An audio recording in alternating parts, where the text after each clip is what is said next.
Dear ladies and gentlemen and esteemed experts, my name is Noor Al-Mazrouri. It's my pleasure to welcome you all on behalf of Dr. Mohammed Al-Ali, the CEO of Trends Research and Advisory.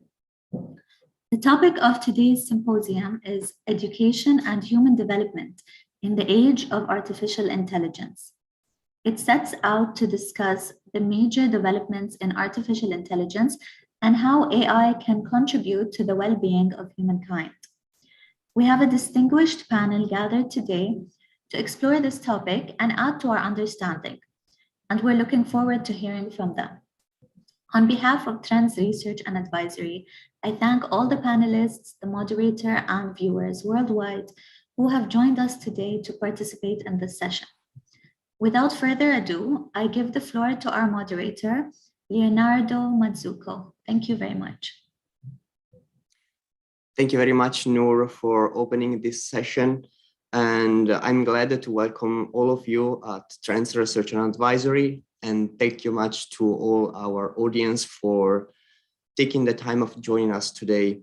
And I'm extremely glad to have the chance to introduce you to Dr. Thabet and Dr. Kirk that today are going to cover for us a very timing and much needed topic, considering the transforming years we are living in. But let me start by giving a few introductory remarks for our lecture today. About the timing, I would like to ask all our speakers, please, to keep the presentation at 15 minutes. And for the question to our audience, if you want to ask a question, please use the chat on the YouTube channel to present your question and communicate directly with Trends. Having said that, we are extremely fortunate here at Trends to have this very distinct panel of guests. And I'm sure that we have the right person here to better explore the relationship between education and artificial intelligence. Both our panelists, Dr. Thabet and Dr. Kirk, have a solid and decade-long experience in this research field, and they will certainly be of great help for all of us to dive in this issue. So because of time constraints, I don't want to waste too long on the introduction, and I would like to go straight at presenting our speakers. Dr. Roaya Thabet, he is the representative of the Baha'i in the United Arab Emirates. She has a PhD in education, most precisely in international management and policy. Dr. Thabet has a very long and illuminating track record of working experiences in the area of coexistence, peace, social cohesion, capacity building, and youth empowerment. Dr. Thabet has also made important contributions in the field of religious tolerance by arranging forums with faith-based communities, and played a constructive role in involving religion in order to foster a unity of vision in the UAE and contribute to the material and spiritual progress of our societies. Our second speaker, Dr. Daniel Kirk, who is joining us from the United Kingdom, is the Dean of Education and Professor of Education at the Winona State University in the United States. He holds a PhD from the University of Georgia in the United States, and also has a BA, MA, and a postgraduate certificate in education from the University of Sunderland in the United Kingdom. Dr. Kirk has a consolidated expertise in education by working as a researcher at the Emirates Center for Strategic Studies and Research here in Abu Dhabi, but also by serving as professor in a number of prestigious institutions all around the world: the Pacific University in Oregon, the American University of Sharjah, the Emirates College for Advanced Education in Abu Dhabi, and the Bahrain Teachers College. Last but not least, Dr. Kirk was the founding president of the Gulf Comparative Education Society, and now sits on several editorial and advisory boards, both in the Gulf region and the United States. Last but not least, let me remember that we, with great pleasure, can say that Dr. Kirk last May published a policy paper entitled Global Teaching and Learning in a Post-COVID Future that you can find easily on our website of Trends.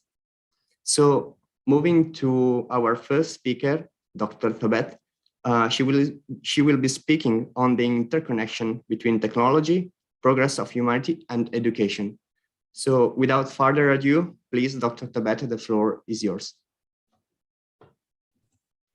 Thank you very much for the introduction, and thank you very much for the invitation and for the opportunity to participate in today's discussion on education and human development in the age of artificial intelligence. First of all, I really would like to congratulate Trends Research and Advisory for its significant work in areas that contribute to the prosperity of humanity and the approaches it adopts to create an environment to generate knowledge and new perspectives on global issues. With regards to today's topic, to begin with, I think we can all agree that humanity is in a period of unprecedented transition. The magnitude and speed of change that humanity has undergone in the past century and a half propel us to reflect on the significance of the time in which we live in and be active protagonists of positive change. In every area of human endeavor, a great deal of new knowledge is being generated and old practices are being rejected. At this point in history, it is evident that society in all its aspects, whether social, economic, political, or cultural, is going through a process of fundamental transformation. Moreover, the accelerating rate at which change occurs is a striking feature of this period of transition. This is especially evident in the realm of technology. We observed how in the span of less than 2 centuries, humanity developed from sending the first telegram via Morse code in 1844 to inventing artificial intelligence that is capable of learning just in the last couple of decades. So in today's discussion, I would like to explore technology in light of humanity's progress and look at the role of education in it. I would like to explore first the nature of the technological advancement, and then I will present some core elements of the conceptual framework for understanding technological advancement and the role of humanity in shaping them. So to recognize the power of technology offering a new opportunities and shaping reality, an honest examination of the presumptions and the norms underlying their creation and use is very important. Divorced from understanding the needs of the users themselves, the unconscious adoption of technological tools and services can unintentionally result in communities losing touch with important elements of their cultural heritage. Therefore, when resulting technologies are benefiting societies in a way, but sometimes it could undermine some of the social goals on the other hand. We also hear often that how the economic benefits was generated by technologies, and these are indeed important, but equally important as well to consider the social dimension and the key relations we have with the planet and with each other as well. In the absence of equitable distribution of technological innovation, only certain groups could benefit, and hence, gap between different segments of society may be widened. For instance, they may further deepen the divide between developing countries and more economically established countries in the world. Traces of paternalistic attitudes often prevail as economically advanced countries with modern infrastructures and capabilities impose their digital solutions on lesser developed countries under the presumption that these solutions will benefit them. This is often caused by a disconnect between the purpose intended and reality of the needs of the locality. In addition, frequently these technological solutions could also be viewed as means of economic exploitation to take advantage of untapped markets. Then we can say that the key issue and the challenge is how to create the conditions for all segments of society to build their capacities to identify technological needs and to create and adapt technologies in light of their social needs and resources constraints. How can the process of technological advancement be shaped to better reflect the basic needs of the world's population, particularly those marginalized by current market force. How scientific and technological activity is to be organized so as to permit people everywhere to participate in such activity, and how should digital tools, which are increasingly applied to all areas of individual and collective endeavor, be used and applied appropriately. By this, I would like to explore the first concepts of the conceptual framework undermining this, which is the humanity at the threshold of maturity. To explore elements of educational framework for artificial intelligence, some of the first questions we may ask ourselves: what is the nature of the transformation that is taking place in human society now? What are the basic concepts that can help us understand the significance of the time in which we live? Of course, it is not the time to examine the detail of the theory of history in this short span of time, but I would like just to shed light and explore some of few ideas here in this discussion. That during the cycle of human life, an individual passes through the stages of infancy, childhood, and adolescence before undergoing the transition to adulthood. We achieve great clarity about the meaning of our time if we also accept that humanity in its collective life goes through similar stages, and that we live at a time when mankind has emerged from the childhood and stands at the threshold of maturity. And the turbulence and the upheavals that we receive nowadays in the society, it can be seen as a characteristics of the adolescent stage, which is in the period of transition. The onset of maturity, of course, brings new capacities and presents new demands, for which the attitudes and thoughts and habits of the childhood are no longer adequate. The challenge now facing humanity is to leave behind the ways of adolescence and to develop new capacities and qualities that will allow it to respond to humanity's needs, the most pressing needs now. Accordingly, a new educational process must be developed within the context of mankind's passage to maturity for the emergence of the new civilization that embodies the principle of oneness of humankind. The individuals educated in this process will need to be conscious of the unique characteristics and contribute to its development as well. They should develop also a clear vision of the requirement of the age of maturity that we live in and learn how to be active protagonists and contribute to it. Therefore, as it has been said as well, that how artificial intelligence are considered the biggest innovation in today's civilization, we need to proactively also explore the development of the artificial intelligence. And we need to also to look out to ourselves and ask these questions. Who are we and what do we desire? And how do we envision the future of our society? What is the relationship between us and our fellow human beings? These questions are very important and significant because all these technological development will be shaped by asking these questions at the first place. And the complex question actually will manifest itself. Is it because on one hand, we work to establish a peaceful society, a prosperous society, a just society, and we actually talk about it and we aim to do that. On the other hand, we cling subconsciously to a notion that a human being is fundamentally egoistic, materialistic, competitive, selfish, and whose happiness is best pursued through the acquisition of material means. But we need to ask ourselves, how can a fundamental egoistic human being create a society which rises above the persistent competitive for material resources and which embrace the values of solidarity, justice, selflessness that is required to have a prosperous and just society?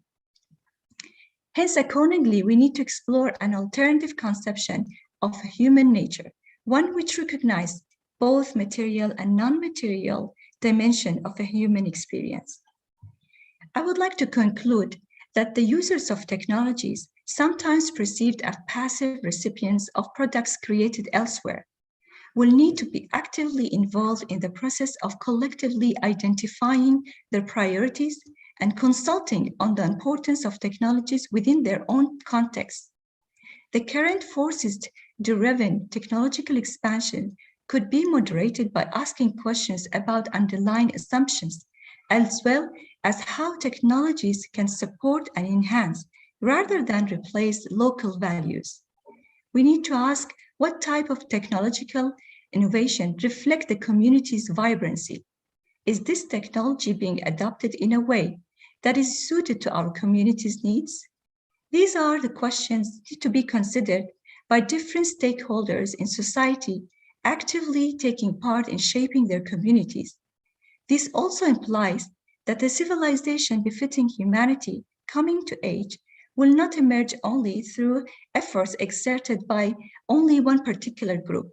Every member of a global community should benefit from the fruits of the human mind, be it equitable access to technological innovation or the knowledge generated through its creation.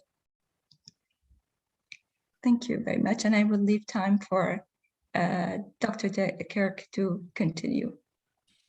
Thank you very much, Dr. Thabeta. You have been very perfect on respecting the time indication. And before leaving the floor to Dr. Kirk, I would express that I found very inspiring and enlightening your metaphor about the cycle of human life, which is a parallel analysis for human development. And without any further ado, please, Dr. Kirk, feel free to proceed with your presentation. Hello, everyone, and thank you to Trends Research and Advisory for the opportunity to take part in this this event. I'm very familiar with their work, and I think they need to be commended as an organisation for the work they do around furthering research and discussions on areas of importance such as this. So I'm going to follow up on Dr. Thabet's presentation just before me. First, it's an honour to follow her. And secondly, she gave a very great theoretical sort of overview of some of the real key points that are going to drive some of our conversations and thinking around how artificial intelligence and the human condition blend, right? That's what we're really trying to think about. I'm going to get a little bit more into the weeds and drill down a little bit more into how artificial intelligence and education in particular, and in particular K-12 education, right? Early years education and moving into secondary education, is really going to be impacted by artificial intelligence as the next sort of realm of technology coming into the education sector, and think a little bit about how that's going to impact what we as educationalists view as education and what we as educationists see education morphing into when we try and think about how AI in particular is going to enter the sphere of the work that we do. So we're all pretty familiar about artificial intelligence. It's in our everyday lives, right? We often talk about artificial intelligence as this big, grandiose sort of machine learning. But really, when we think about it and we think about the kids in schools in K-12, particularly in areas and countries that have access to technology, artificial intelligence is with us all the time. Many of us have, for example, Netflix accounts. When you go on your Netflix account, you're suddenly getting recommendations for the next thing to watch or something linked to something you viewed before. That's artificial intelligence, right? It's machine learning. It's learning our behaviors. It's learning our viewing practices. How many times have we all been frustrated trying to get through to an airline or a bank or another service provider, and their online chat is actually a bot, right? It's not a live person. We're chatting with a computer. So artificial intelligence is all around us. Companies, businesses, private practices are understanding how to use this technology as a way of streamlining their business and targeting their business model. What we're doing in education now is starting to think about how does that business practice transform into the education space? How does it transform into basically teaching and learning, which is what we're talking about? How do we use those same technologies, those day-to-day operations that our users, which are our kids in schools, are used to, They're very familiar and very well versed in how these technologies work. It's part of their everyday existence. So how do we build that into the learning space? Because if we don't, then we're not meeting the learner where they're at and where they're at in terms of technological competence and understanding. So how do we take that same Netflix model or that chatbot model, and how do we build it into our education space to try and make teaching and learning far more useful, far more bespoke and far more personal to the individual learner? So I'm going to talk a little bit about how AI maximizes success, how AI can be take over some of the tasks in teaching and learning and some of the tasks in education, so that we can really focus on the needs of the learner. Education over the last, Dr. Thabet did a great summary of how education has developed over the last couple of hundred years. If we think about how education develops over just the last 20 years in terms of technology, in terms of how our concept of the learner, how people learn and make sense of the world has changed, this is exactly what AI is going to help do. It's going to help us personalize learning.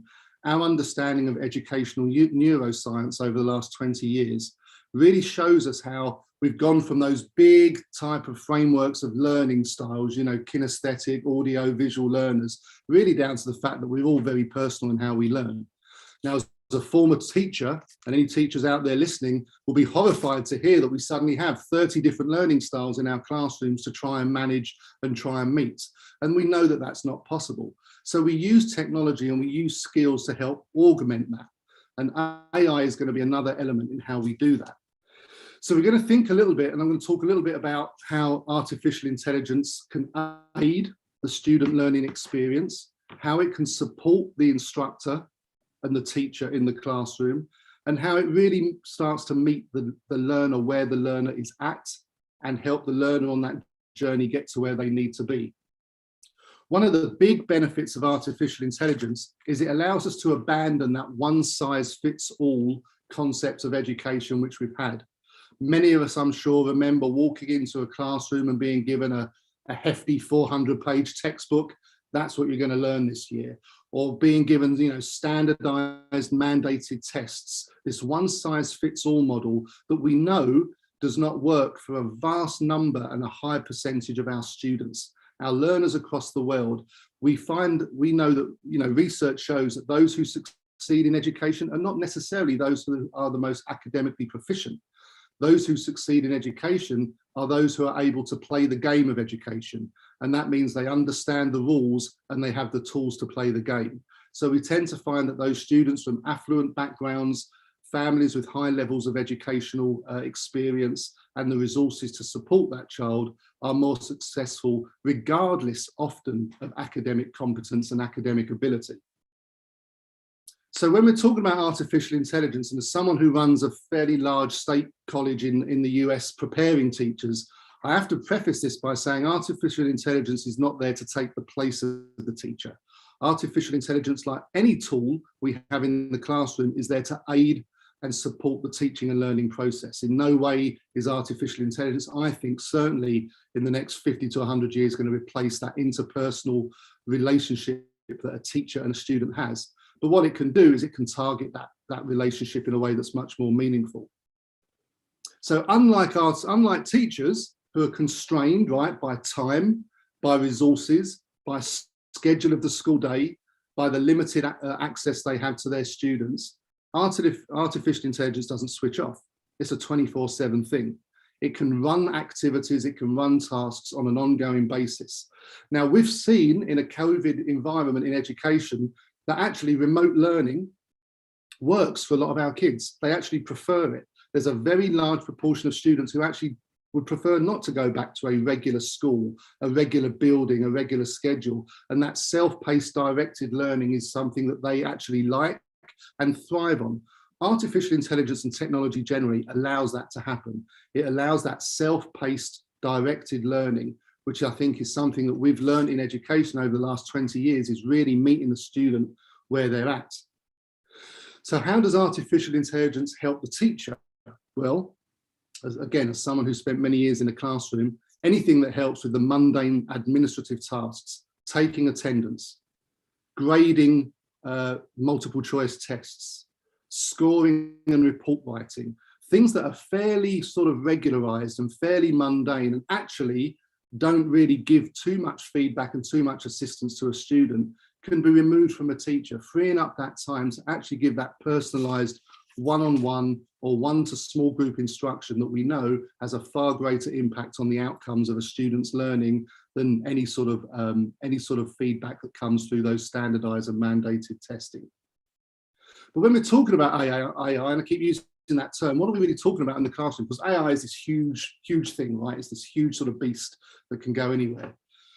Well, I think in education, we're looking at 3 areas of AI that can come into play: augmented reality, virtual reality, and mixed reality. And those three things are sort of the same ilk, but they're slightly different. Think about how technology and augmented or virtual reality can help a student understand, for example, the dissection of a frog, right? Something maybe we don't all want to think about, certainly over here in London before breakfast, not an image I want in my head, but you know, that classic case of dissecting a frog. Well, we're already seeing in higher education, medical students in my own university, our medical students using augmented and virtual reality to understand the inner workings of the human body, go through dissection practices, go through medical procedures, you know, all in a virtual space. No need for cadavers, no need for expensive equipment. It can be done virtually. Students can do this actually off campus, as they have done during COVID. Or how do we ratchet that down into the K-12, into the school sector? How do science experiments, how do math manipulative experiments and projects happen for a student? And this is particularly powerful for those students in countries where access to technology space in schools and even access to technology generally is really difficult to get at, right? So it can be something that can be rolled out very simply using devices that we know are getting cheaper and cheaper and more readily available around the world. So using augmented and virtual reality, we can engage our students. We can give them access to resources that schools, particularly schools in small communities and low and poor income countries, can't afford. We can give them access to resources that they wouldn't generally have access to. It also meets the needs of our learner where they're at, and it allows poorly funded education systems, particularly in the south of the world, to access resources without the need for expensive capital investment. It also serves a need for our students with special educational needs. It allows us to give targeted access to students with special needs in ways that maybe in a mainstream classroom or a school system that's not set up for that is able to do. So I'm looking at the time, and I know I'm a talker, so I'm gonna try and wrap it up soon. So let's get back to this idea of the teacher, the idea that artificial intelligence does not mean the end of the teacher. You know, the role of educators, we know, goes simply way beyond dealing in the dissemination of information, right? It goes way beyond just that rote model learning, that spoon feeding. So the role of the teacher is going to really meet now, I think, the role of the contemporary labour market. Globally, the labour market is looking less for hard skills and more for soft skills. It's looking more for students who come out as critical thinkers, students who are emotionally aware, right? Students who are good at decision making and have social skills, not so much how they score on high stakes mandated standardized testing.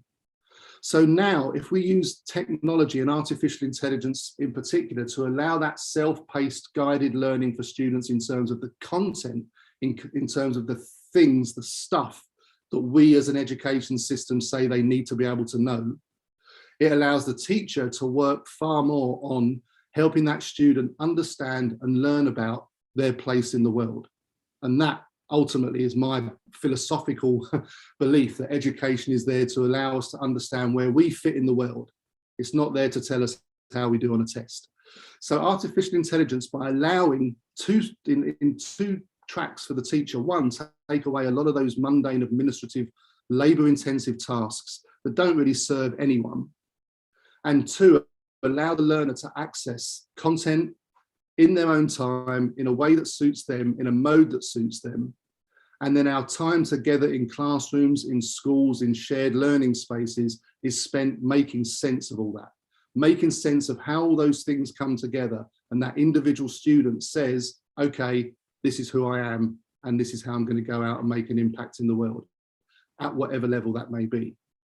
So I'll sort of wrap up by saying, really, from my understanding, and Dr. Thabek did the great theoretical framework. I'm just plugging in and giving a sort of small example of that. AI is there really match learner needs to content. That's a big piece for artificial intelligence. We all don't need to know that all 400 pages of that textbook. What do we need to know? Match the learner to the content. Allow bespoke learning, meeting the student and the learner where they're at and helping them move onto that next level. Matching the content that we do deliver and the skills we do offer in education to the labour market, very important. We have to draw that line between education and being a member of the labour market, that labour community, wherever that fits. And then secondly, this is only the beginning of the conversation, right? Artificial intelligence, where we're at now, is just the beginning of the conversation. Really, the exciting part is the next 10 to 15 years, where we understand how artificial intelligence and the double whammy of coming out of COVID and having us think about what normal in education looks like, because it shouldn't look like what it did 2-3 years ago, allows us to develop those new models of education that really meet the needs, not only of the learner, the school systems and the labour market, but more globally, humanity, because we need folks who are part of a global citizenship, and that's the role of education. And I'll leave it there. Thank you. Perfect. Thank you very much, Dr. Daniel, for your thorough presentation and for being very direct on the point of the discussion. And my colleagues have been very kind that have collected some questions raised by the audience. And I would just introduce, resuming from your last words, Dr. Daniel, you focused on the idea that there is a need between, and I would like just to say that these questions are open to all our speakers. So feel free, Dr. Daniel, and also Dr. Raya, to jump in and say what your thought on it. And this idea that we need a match between education, labor market, and the surrounding environment. So there is a need for educational programs that are more focused on developing new skills, as you mentioned, critical thinking, decision-making, and making students in the condition to better react at new situations and new challenges. So in order to develop this, I may say, bilateral way of education, where also there is not a unilateral way of teaching to the kids, but a mutual relations between educators and students. My question is basically, how might we design modern education experiences where students drive their own learning, where they are active participants? Thank you. Yeah, that's a great question. So we still have, certainly in the global north, and particularly the West, we still have an education system that mirrors what it was 200 years ago, right? We still put numbers of people in a box with a teacher and we say, this is education. What we have to do, and I think what's slowly happening, is we have to break down that box, right? Education doesn't happen in a box. And we also have to bring in the end, and these are terms we don't like in education because we're not sort of a business, but we have to bring in the end user of our product. Our product in education is a student coming out who should be globally aware, who should be an active member of their community, a good citizen, and have the skills to contribute. And contribution looks different, right, for everyone. But what we have to do is bring in the end user, and that's the labour market. We have to bring in society into schools, and society say, this is what we need. We need folks who can come out. Yes, we need people who come out as a something, right? We go through university and we come out as a something, right? We come out as a doctor, a nurse, an engineer. We always need that. But even those roles are changing. But what about the student who comes out of school, doesn't want to go into higher education, right? We often think that that then is going into lower skilled, lower paid jobs. Well, that's not always the case, particularly with the way the labour market is changing. So what we need to do is reframe, and this is going to be right. So education is like a cruise ship. It takes us hundreds of miles to turn around. So this is not going to happen overnight. But as we're turning that cruise ship in incremental, degrees, we have to think all the time with our mind on what does society need and the labour market. Now, we are preparing students today for jobs that don't even exist yet. When I was a teacher, and I won't say how many years ago that was to age myself, but when I was a teacher, AI as a thing didn't even exist, but we're preparing students to be able to be competent and work and thrive in a world in which that's normalized. So I think in education, we have to, my belief is we have to reframe our whole curricular approach. We have to move away from doing, you're doing a block of math, now you're moving to a block of English, now a block of science. We have to have a much more blended curriculum that allows students to come out with a broad range of understandings, but more importantly, a set of soft skills, decision-making, problem-solving, social and emotional understanding, and the ability to work with others. I think if we can do that, then we're going to meet the labour challenges that we're going to hit in 50 years' time. Thank you very much. Dr. Raya, feel free to add your thoughts. Yes, I wanted to say that usually actions in anything, they are a reflection of our thoughts. So, and our understandings of things. It will manifest in reality into actions, whether it is in any field. Now, if we are thinking of how our thoughts of developing in terms of education, and we're talking developing education programs, curriculum, whatever it is linked to education, is if it's our mindset is set around how to fit in that reality now, so that will be the design based on.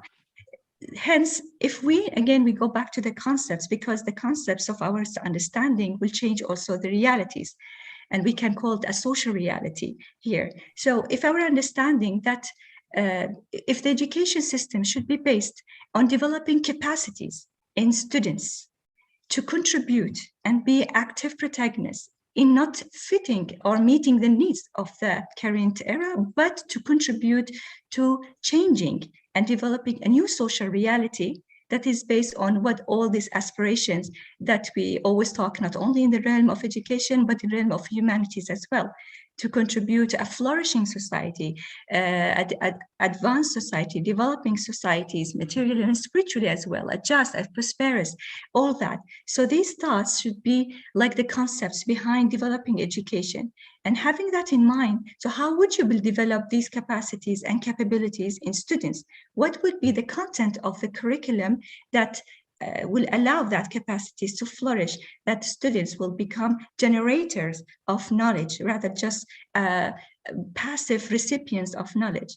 Having that on another side, putting also another thought that I just maybe briefly explored in the paper, that even taking the dimension of localities as well. I mean, when we talk about how to be active protagonists in the society, so they should also develop the capacities of reading the realities. What is the need of our reality? We cannot apply the same context on all parts of the world. Even within one country, we have different realities. For example, if you have communities that flourish on farming or agriculture or industry or any other thing, so how the students can contribute in advancing those economic development in that area that they live, how it can be integrated in it. So it is not only learning for the sake of learning, that global learning, and meet what is it the 21st centuries, that these mottos that they use in education, 21st centuries skills.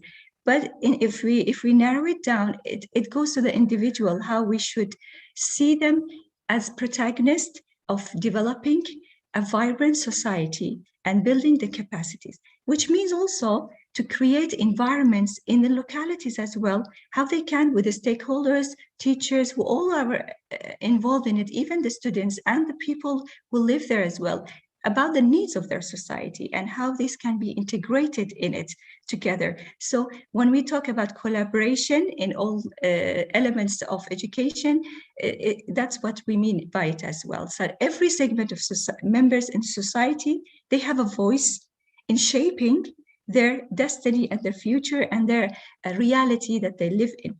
Of course, this education will shape it as well. Thank you very much, Dr. Roya. And I can say that I really appreciate your analysis and the fundamental idea that this must be an organic process that is carried by individual, but is society oriented. That it's a process that envelops the student, the educators, but the society at all. Dr. Daniel, do you want to comment something before I present you another question? No, I think Dr. Thabet was spot on there, thinking about how we how the larger piece about humanity and the larger piece about, you know, having students as change makers themselves rather as recipients is absolutely right. So now I'm ready for another. Okay, thank you very much. So actually now we are living in more or less the second year of the COVID-19 pandemic, and we know the setbacks and the negative impacts on human mobility, economies, and politics that the pandemic has caused all over the world. But we might say that also the COVID-19 pandemic has been an opportunity, an enabler factor, and in a certain way also a blessing in disguise to force us to rethink how we carried out education. I mean, in all the countries around the world, we have been very lucky, and education and classes get going despite the pandemic with virtual classes and all these kind of helps that the last and cutting edge technological developments provided us. So do you think that COVID-19 played a critical role in like a trigger effect that forced us to sit at the table and say, okay, we have the technology and we have to use it to improve how we deal with education? Thank you. Yeah, do you want me to jump in on that? So short answer, yes. Long answer. So, you know, I lead a college of about 100 odd professors, about 2,000 student teachers. And one of the things that kept coming up during certainly for the first year of COVID, when the universities and schools are really disrupted and a lot of us closed and went to sort of online learning and distance learning. One thing that struck me was the number of people walking around saying, I just can't wait to get back to normal. I just can't wait for things to get back to normal. And that sort of frustrated me a little bit because, and this is very much on a micro scale, just in my own little world, right, of where I am and what I do, I would push back and say, well, why? Actually, because normal in education was actually pretty poor. Normal in education was not working for a lot of students around the world. Normal wasn't that good. So what we have now is a unique opportunity in education, and these opportunities don't come around very, very often, to do exactly what you've said, stop and think about what comes next. Because the you know, COVID has given us an opportunity to take that pause. It has, as you say, is almost, to quote you, a blessing in disguise, because it's allowed us to take a step back and look at what we're actually doing and what we need to do. The tragedy for me of COVID, where the tragedy will come in as an educator, is if if we come out the other side of COVID around.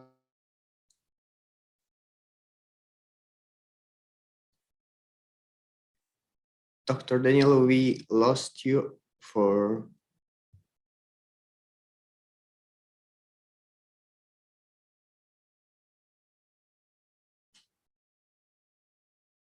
just a few seconds to assess the situation.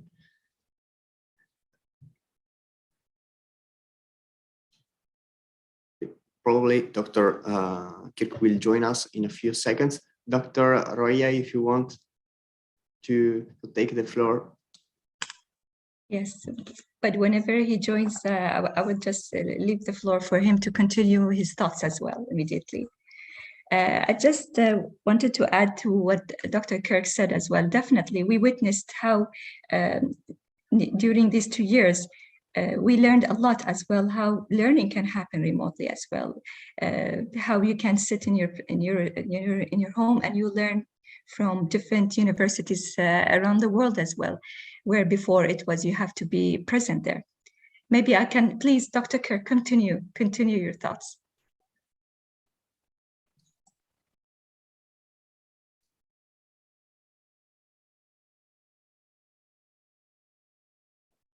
Dr. Kirk, please continue what you were saying.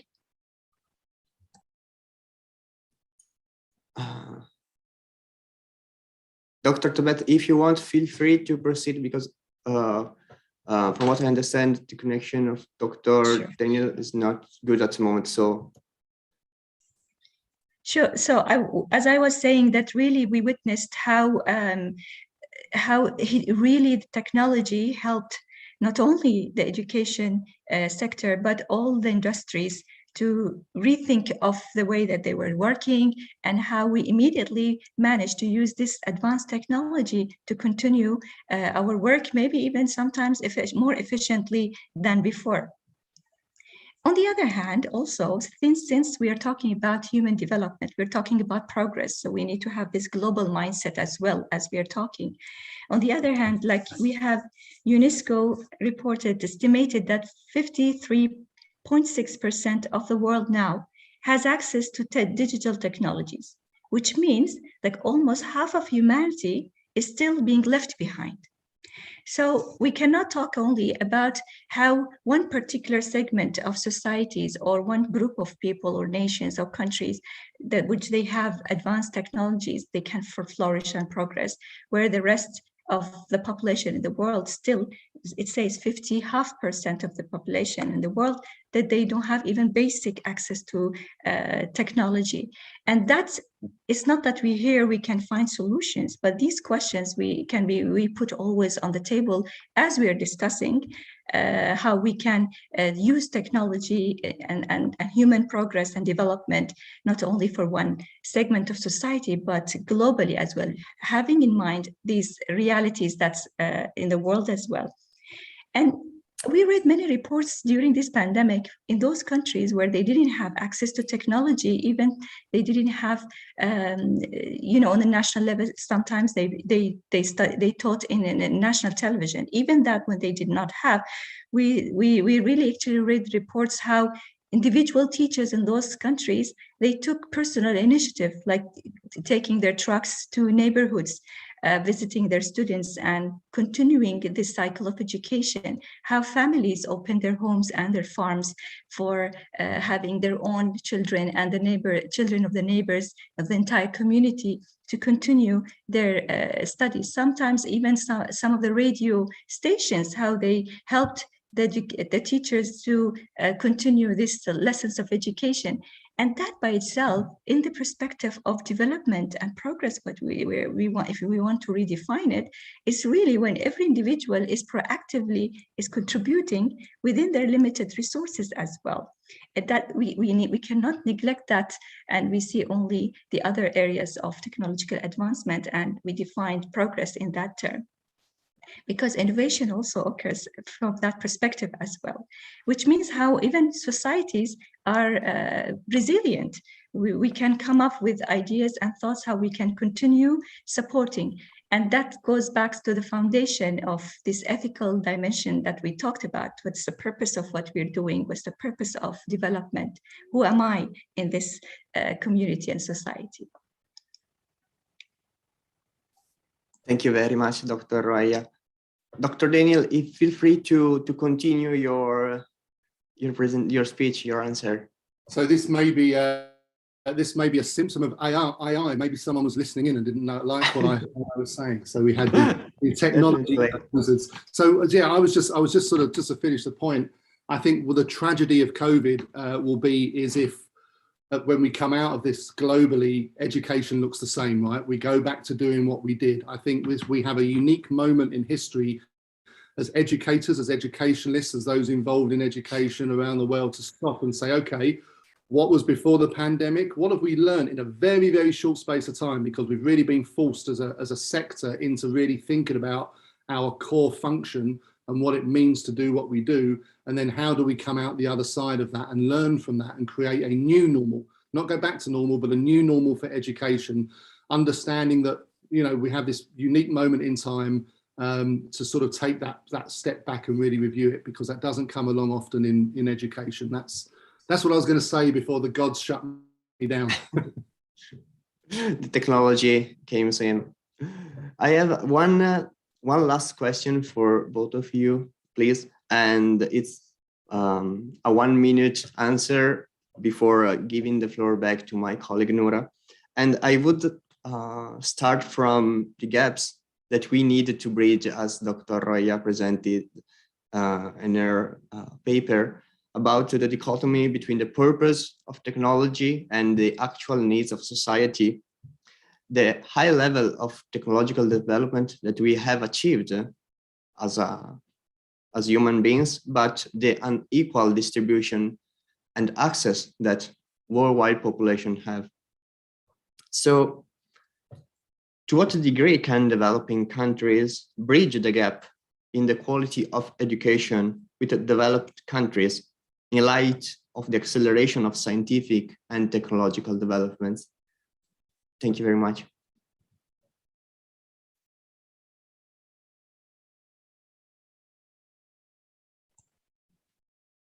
If I may just reply in Yes, less please. than 1 minute, as you said, it will add more questions, you know, to answer this question. Actually, the questions are, what are the capacities that the developers of these technologies should develop in other segments of society for them to be able to identify what technologies they need for their own society to and that meets their needs. This is the question that they should also explore, and how they can share the knowledge generated by the development of those technologies to all humanity, where they can build and generate more technologies based on this generation of knowledge and distribution and dissemination of knowledge among all segments of societies in the world.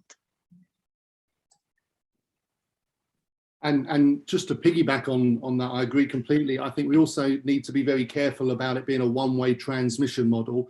It's not just from developing to developed. There's a lot of good things and great learning and education that happens in developing countries, much more on scale and much more maybe at the primary level, that we need to learn from in developed countries as well. So I think, you know, if the purpose of education is that transmission of cultural norms and understandings, then you know, the technology has a role to play in assisting with that. But I'm a big fan of thinking technology as a leveler, right?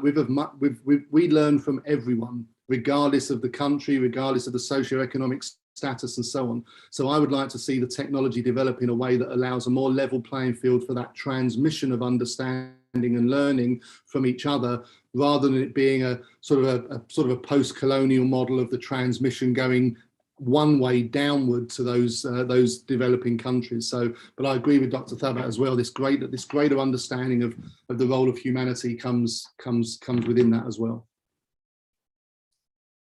Thank you very much to both of you. You have certainly left us with a lot to think about, from the idea that there is the idea of one size fits all doesn't suit anymore our contemporary society, and the idea that we needed to foster this dialogue, this double track of development that involves both technology and the human aspects.